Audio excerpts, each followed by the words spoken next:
Hi, everyone. My name's Denise. This talk is called The Power of Visual Narrative. My Twitter handle is DeniseU21. I'm really excited to be speaking at RailsConf this year. This is actually my first time ever speaking at RailsConf.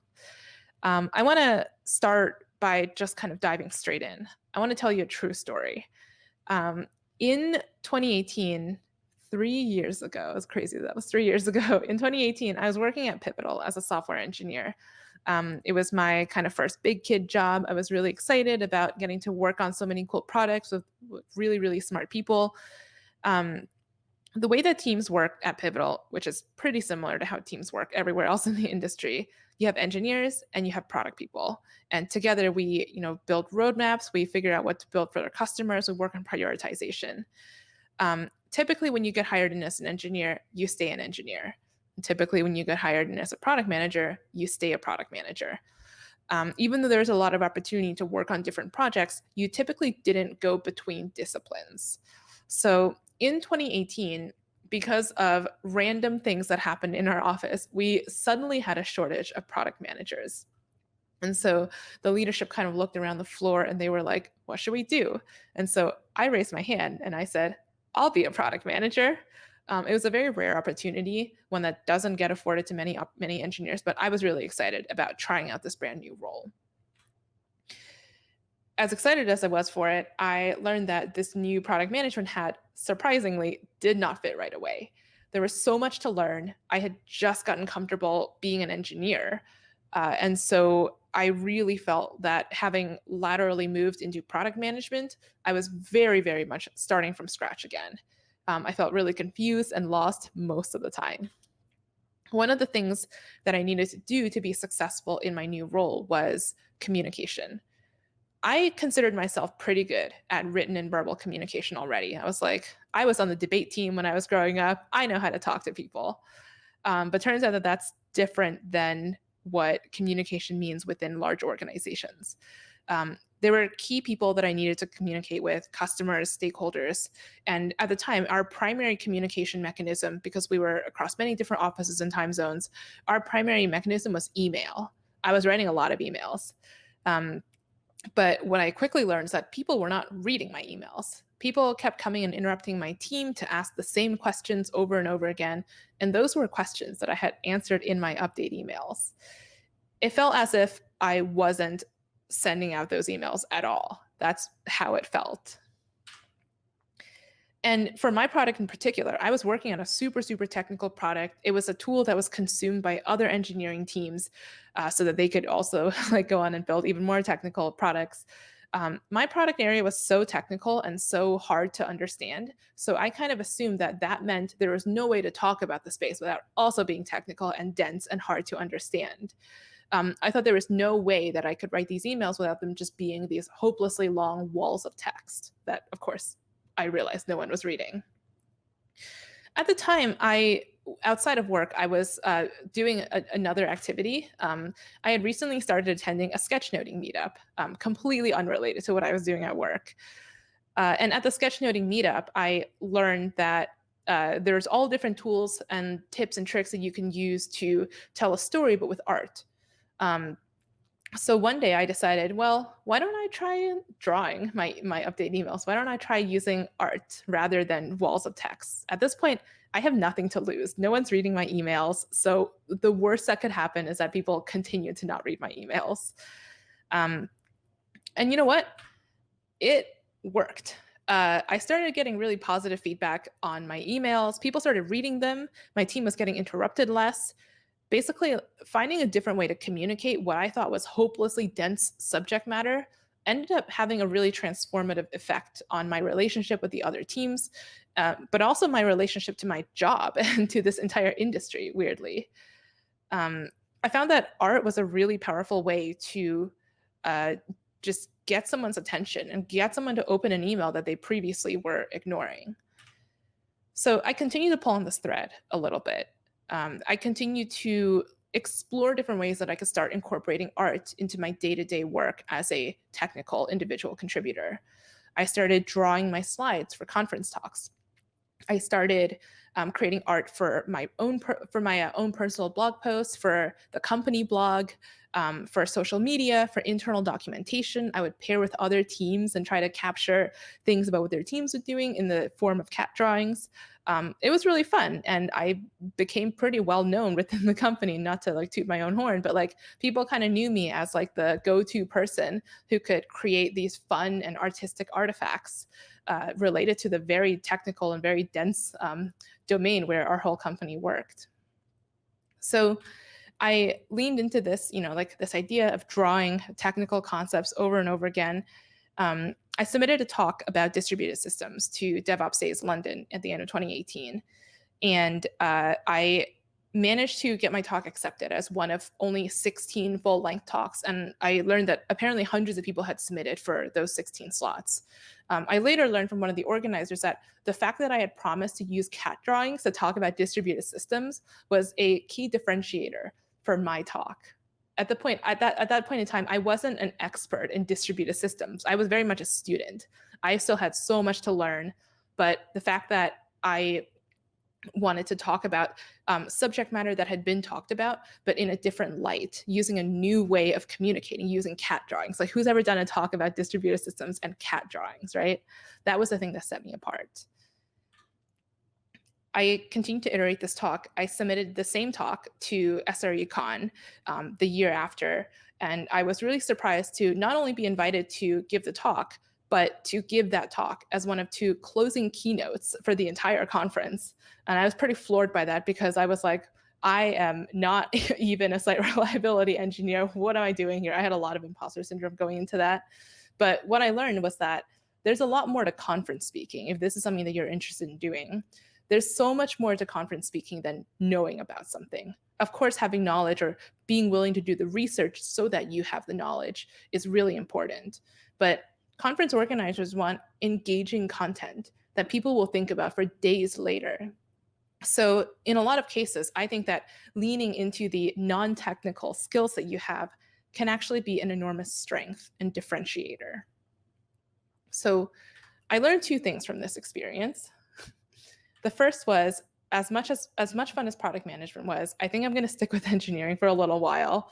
I am so grateful for the experience, and I'm glad that I did it. And I have way more empathy for product than I otherwise I think I would have. But engineering is a lot more fun for me, and I enjoy bringing that product mindedness to my engineering work. But the second thing I learned is that visual storytelling is incredibly powerful. You can command attention using visuals, using even just a couple of cat drawings in a way that you can't by just saying or writing words. So by way of proper introduction, hello RailsConf. I hope that you're enjoying the first fully async RailsConf. I know I'm very excited to be part of this. My name's Denise. I work as a senior software engineer by day at GitHub. I work on a team called Communities. Our remit broadly is to build tools to make open source community more engaging, more sustainable, more fun for everybody. I've been drawing ever since I was a little kid. I have always filled in the margins of my notebooks with doodles and things like that. So I've been very excited for the last few years to discover that that is a transferable skill. Like all those hours I spent not paying attention to my teachers and drawing, that actually turned out to be something that I could use in a productive and engaging capacity as a technologist. So I'm very excited to be here to talk about the intersection of storytelling and art, and also learning as a technologist today. So let's break down what happened a little bit. So I kind of used the TED Talks format of public speaking, where I just kind of launched straight into a story without introducing myself. But I did that on purpose because stories are really engaging. You probably were more engaged by my story than my introduction slide. Stories hold attention. Our brains are hardwired to love stories. There's a reason why we've always been writing epic poems and, Homeric epics are kind of like some of the earliest human stories, and fables and mythology and everything like that, because our brains love the idea of conflict, characters. We love following different plot twists and turns. And a lot of us love resolution, unless, of course, you are a French movie maker, in which case the lack of resolution is kind of the point of the story, I guess. But visual narrative is kind of a way to take storytelling to the next level. Stories are great Never stop telling stories. Write stories down, tell them on stage, tell them with your friends, tell them around campfires. But I think that specifically in terms of creating artifacts that are widely shareable, I think visual narrative can take those stories to the next level because I think they're more engaging. When we bring in visuals into our storytelling, we create the ability for our audience to empathize with our characters. And a lot of times, the characters that I draw, even though they might be little yellow cats eating ramen or like using a computer, that's usually a stand-in for myself, right? Like I've drawn this character doing a funny thing or thinking a funny thought, but I've actually thought that. And if you give your audience something that they also can map themselves onto, I get feedback all the time. People are like, when I post a comic on Twitter, people be like, "It me," and that tells me that I struck a chord. Like I figured out something that other people resonate with, and I think that's really powerful. I also think that stories are a way to invoke metaphor. Metaphors can be an amazing way to get people on the same page. I think metaphors are kind of contextual. I wouldn't always say like find metaphors and similes, like find other ways to explain a thing, because sometimes it can be better to just explain the thing. But when you're building layers of technical context, it can sometimes be very useful to offer metaphors for someone who has no no grip on the concept whatsoever. So you can kind of imagine metaphors as like that's a little foothold that you give someone. Once they're up, then you can start like giving them more and more and build up layers of context. But the final thing I think you get with visuals is you get control over tone, which I think is really important. Of course, you can write in different voices and you also can influence tone that way, but you influence tone so much more powerfully and so much more instantly when you have visuals. The tone that I tend to go for is whimsical and fun and not too serious, because I think that there's nothing in software that needs to be too serious, to be honest. I think that when we're trying to learn new things, the more that we can demystify a concept, the more that we can make it seem fun and engaging and non-threatening, the better chance we have of making tech an inclusive and diverse place as possible. I think there's already so much gatekeeping in tech. We don't need to make our content inaccessible on top of that. So I always try to go for whimsy and fun, and I think that art is a really powerful way to communicate those ideas. So I think that visual storytelling is because we're creating these artifacts that often you're trying to balance visual appeal with information delivery. So there's a couple of different benefits for doing this. I think there's a couple of key use cases. The first one, and I think the most common one, is to capture information. So I used to see like one or two people at conferences kind of sitting in the back with an iPad or with a sketch pad, kind of trying to sketch along to what the speaker was saying. These days, I see way more, and I think that's so awesome. It's so awesome that more people are doing that. So capture, I think, capturing is also great for people who are trying to learn to speed up a little bit and trying to build this skill set. Capturing a conference talk or a pre-recorded talk of, like a TED talk or something is actually a fantastic way to start, because conference talks are already organized into a flow that makes sense. So if you are just capturing information as it comes out of a conference speaker's mouth, you can kind of rely on the assumption that it's already been structured in a way that makes sense. They thought about how to incrementally build out context so as not to overwhelm someone who's new to the subject matter, and all of those benefits. So that will come across in the way that you capture. Another thing you can do if you don't want to capture, you can invent, right? Like you can go read about something, go read someone's blog post, watch a video about general subject matter, and then recompose a bunch of different pieces of information into a story that you want to tell.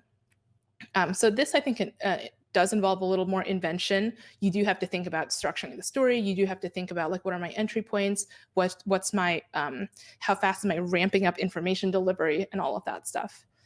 And the final thing, I think, the final use case is to start a conversation. So this is what I generally try to do. With this example on the right, I read this chapter in the site reliability engineering book, and I gravitate towards concepts that are organized into groups of like 4 or 6. So when I saw like the 4 golden signals, I was like, oh, I got to draw that. And like 4 is an easy way to organize a sheet of paper. You have like 4 quadrants. But I don't expect someone to look at this and be like, oh, okay, I understand now. Like I understand how to do SLOs. Like that's not the point. The point is to give someone an introduction to a piece of material that they otherwise haven't already come across or haven't gotten around to reading. So my hope of someone seeing this is then they'll be curious enough to be like, oh, the site reliability engineering book actually isn't as dense or isn't as advanced as I thought it was. Maybe there is content in there for someone at my level. Maybe I'll go and pick up the book and go read it. Like maybe it'll be, I'll spend my learning and development budget on it or something like that. So that's why I always try to also include the source material so that someone can go and find out more information if they wanted to. But on the topic of information fidelity, about like starting conversations rather than trying to answer every question, I do want to draw a distinction between visual storytelling and technical documentation, because sometimes people kind of conflate the two. So I want to say that this is not the same thing as technical writing, not the same thing as technical documentation, because we're aiming for a different level of abstraction in programmer terms. We're looking to communicate a different level of fidelity of information. So we're not trying to anticipate every single use case. We're not trying to provide answers to every question. We're just trying to start a conversation, get someone interested about something.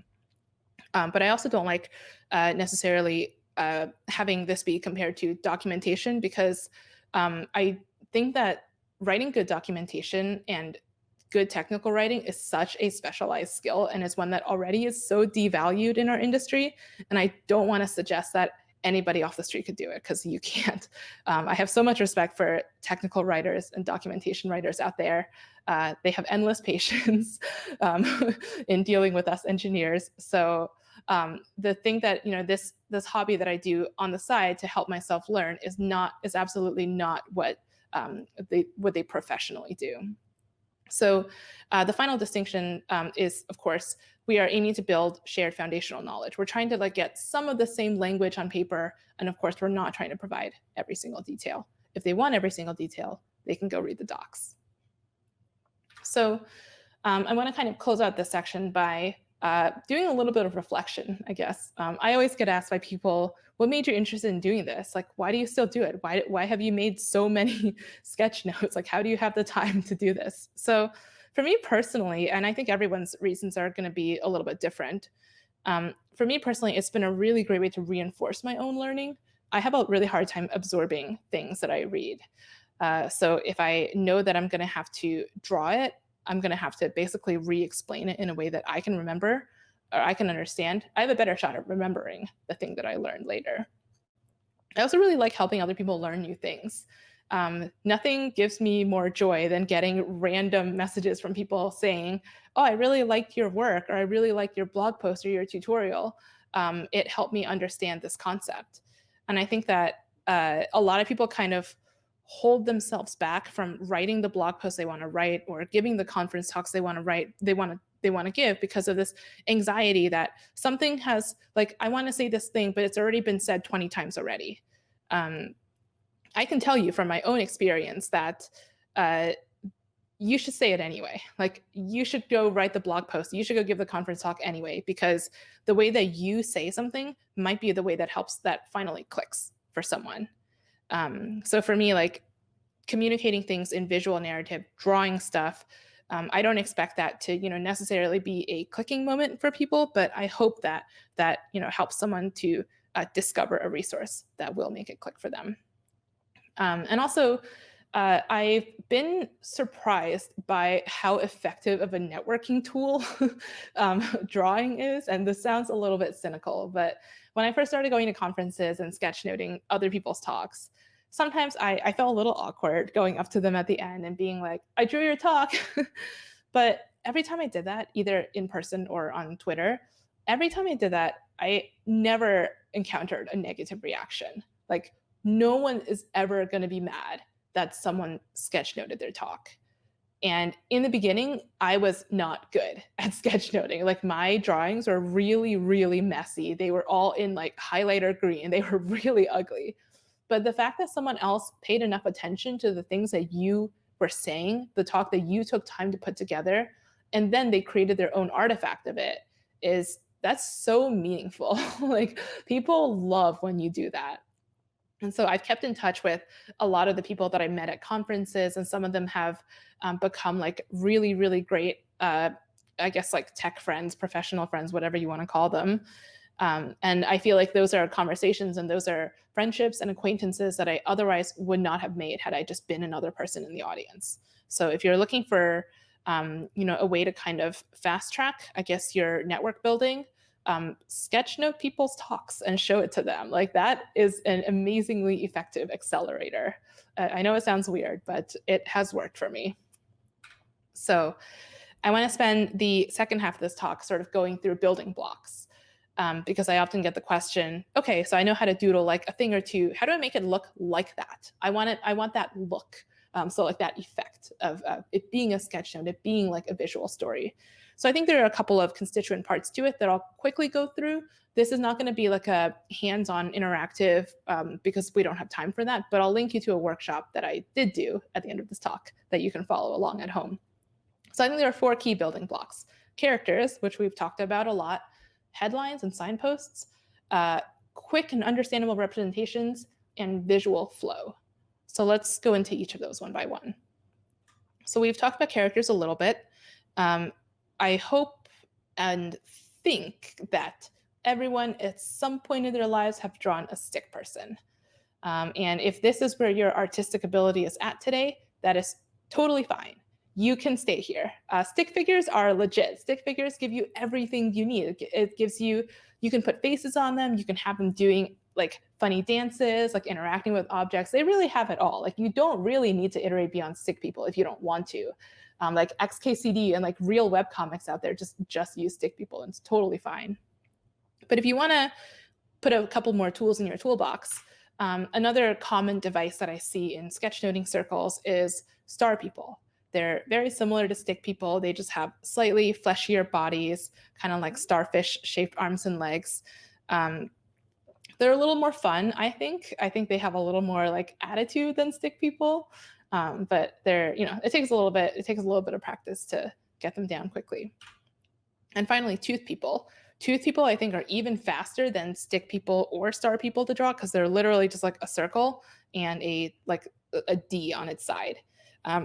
They're really great for communicating groups of people. Like if you go to a conference talk where someone's like, oh, I have multiple stakeholders, like multiple groups of stakeholders, then doing multiple clusters of tooth people is way faster than doing like a crowd of stick people or star people. So kind of blasted through the characters pretty quick because I want to talk about the other stuff in a little bit more detail. So signposting. Signposting is a fancy term for basically telling people exactly what they should be looking for. In the context of visual narrative, it means making your headings super, super clear. It means sometimes wrapping your text in different banners and shapes so that people can obviously be like, oh, that is like a header. That is like where I should be looking next. Using banners and things like that to call attention to how the eye should be traveling around the page. So before you even get into like sketchnoters have like all different kinds of lettering books and you can kind of simulate actual fonts on your computer. You can try to write them by hand. But before you even get to that, my recommendation would be to start learning the concept of visual hierarchy by manipulating your own handwriting. Like whatever your handwriting is today, just start playing around with it a little bit. And so when I say visual hierarchy, everyone has probably written a document at some point that has different headers, or like heading 1, heading 2, heading 3, whether it's in Microsoft Word or Markdown on GitHub or whatever it is. So that's visual hierarchy. It tells the reader, this is like the top level of information. These are nested sub-levels, and then everything under that is content. So that concept applies in visual narrative. And I would argue that it might be even more important in visual narrative because we typically don't structure our documents from top to bottom. Like our structures are a lot more chaotic. They kind of go all over the place, which is what makes them fun, but it also makes them a little bit harder to follow intuitively. So visual hierarchy is incredibly important. Basically, like if you're going to have your normal handwriting for, imagine like your normal paragraph font, do something different for the times that you need that to be the headers. So make your normal handwriting a little bit taller, or maybe make it flatter. Maybe try mixing case and making it a little bit bigger. Or like if you remember how to write cursive from school, you can do that. You don't need a massive change to, the way that you write to call different types of attention to it. Another thing you can do, another kind of like quick win, is you can wrap your words in banners to draw focus to them. And of course, like a pro tip here is to write the thing first and then draw the banner, because there's nothing more heartbreaking than drawing the most beautiful banner in the world and then starting to fill it in with text and then running out of space. That's a bummer. It's happened to me. Happens to me all the time. I never learn. I want to quickly talk about quick representations, or the idea of building up a visual library. Visual library is a term that you'll hear a lot if you start going to like sketchnoting meetups or digging around in that space a little bit. Visual library is basically a fancy way of saying all the things that you can draw without thinking too quick about them, without thinking too long about them, rather. So the way that we add things to our visual library is to just practice. Practice drawing a thing until you can draw it in 30 seconds or less. But if you want to do real-time conference sketchnoting, I would say you actually got to get under 10 seconds or less for most things. You don't want to be stuck on the spot inventing when you're trying to record. I think it kind of flops between different sides of your brain, so that might be a context switch. But the bigger thing, honestly, is like you don't want to spend too long drawing a thing because the speaker will have moved on. So you're going to drop information if you'd spend too long on one thing. So what I sometimes do is, if I know I'm going to a conference like RailsConf, for example, the subject of inheritance might come up. So I'll drill myself before the conference and just be like, okay, what are some different ways that I could draw inheritance? What can I do in 30 seconds or less? You'll probably come up with multiple representations. Pick the one that you can do fast and reliably. Don't worry about the rest. Other things that Ruby conferences that might come up are things like duck typing. And I like this example because a lot of people just draw a duck, which I think is great. Like, I don't think you need to represent the subtleties of like strong typing, like weak typing in Ruby or other languages. Like, just draw a duck. Like, does it quack like a duck? And I think you can go a lot of places with that. Or you can push yourself to do more complex things, like also at Rails conferences, Active Record and databases is probably going to come up at some point. So if you know that you want to go to some of those talks, you could try practicing like one-to-many relationships, like different ways that objects can relate to each other. An exercise that I used to do to build up my visual library was to either with a group or by myself, just write down a bunch of words on Post-it notes and try to draw everything. Try to draw all 12 things in 5 minutes or less total. This kind of forces you to prioritize a little bit as well, which is something that you have to do when you're drawing in real time, because you might hear multiple competing concepts and be like, oh, I think I can do this one really fast. I'm going to leave the other one until later. So these are kind of nice drills to do. This slide is a little bit embarrassing for me to show, but if you're not ready to launch straight into drawing stuff fast, I know a lot of people have anxiety around having something that they feel they can ship or like show to someone at the end of 30 seconds. The great thing about visual library building is that it absolutely can be an iterative process. So you can start with more time and then eventually take away time, like force yourself to do the thing multiple times faster each subsequent time. When I was in high school and college, I did competitive debate, as I've mentioned earlier, and my coach had us do a drill back in the day where we were like, okay, in 5 minutes, make this argument. Now do it again in 2 minutes, do it in 30 seconds, and then 10 seconds. Really, really hard to do at the 10-second mark. But turns out that format actually maps great to other things, to learning to draw fast. So this is a game called Minimum Viable Azula that I made up, and like my friends and I will play it sometimes. So this is a couple of screen caps from a time that I played with my friend, and we were drawing characters from the anime My Hero Academia. Character design is really, really hard though, so I wouldn't really recommend it. Like, we had mixed results here. It wasn't great, but I think this works great for more general visual library building, like if you want to draw computery things. Character design is just complex. That's kind of what I want to call out here. Like, these are not meant to be like, you're not meant to be able to do this in 10 seconds. So the final thing I'm going to talk about, and I'm going to kind of close out with, is visual flow.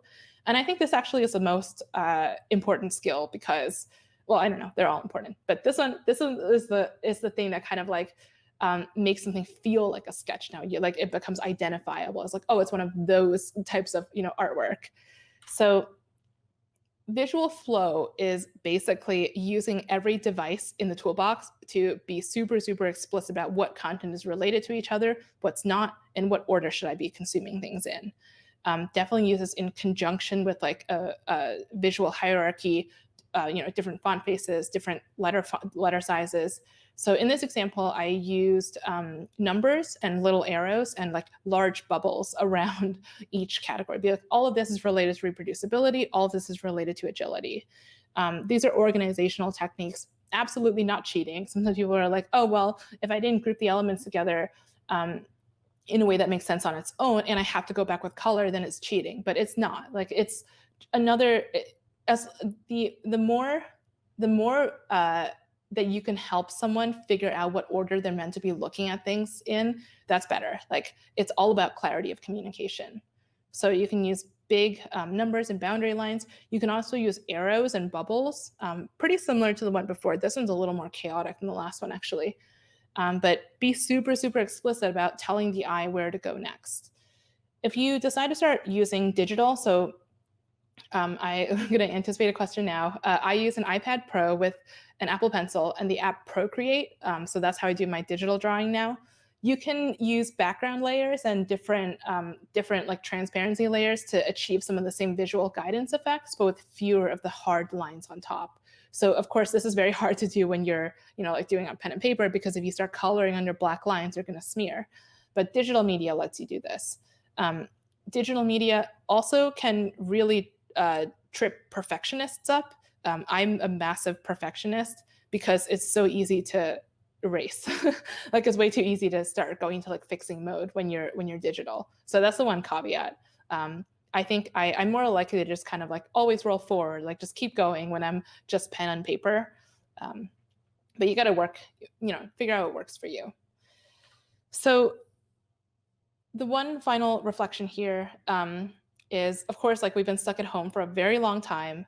I've been drawing more lately, not necessarily doing tech art, just kind of like drawing art for myself. Because I found that art is one of the few activities that my brain can fully engage in and not kind of like run background cycles on anxiety, like when is the vaccine coming out and things like that. So art has been really important for me in terms of getting me through the pandemic. And I hope that if you are kind of on the fence about whether I should get into art, I hope that I've at least convinced you a little bit that this is an activity that's worthwhile. It can be recharging, it can be nourishing. So if you are interested to learn more about this, if you hopefully are at the end of this talk, I want more tech sketching content, there's an organization called Let's Sketch Tech that's run by my friend Marlena. We ran a conference last year with tons of workshops and talks about the intersection of tech and art. I kind of mentioned earlier on that I have a longer workshop that is also available on the Let's Sketch Tech YouTube for free. It's like 2.5 hours long, so I recommend like doing it in chunks. Like definitely take breaks throughout. Don't do it in one go. But that workshop has more step-by-step instruction on how to do things like tooth people, star people, how to do layout, and all of that stuff. And yeah, a lot more resources. These slides will be available after the conference. I totally recommend following Maggie and Wayman and checking out the Sketchnote handbook by Mike Rohde if that is something that you're interested in getting into. But yeah, that is all from me. Thank you so much. This is a lot of fun. I hope that you enjoy the rest of your RailsConf, and I hope to see you on the internet.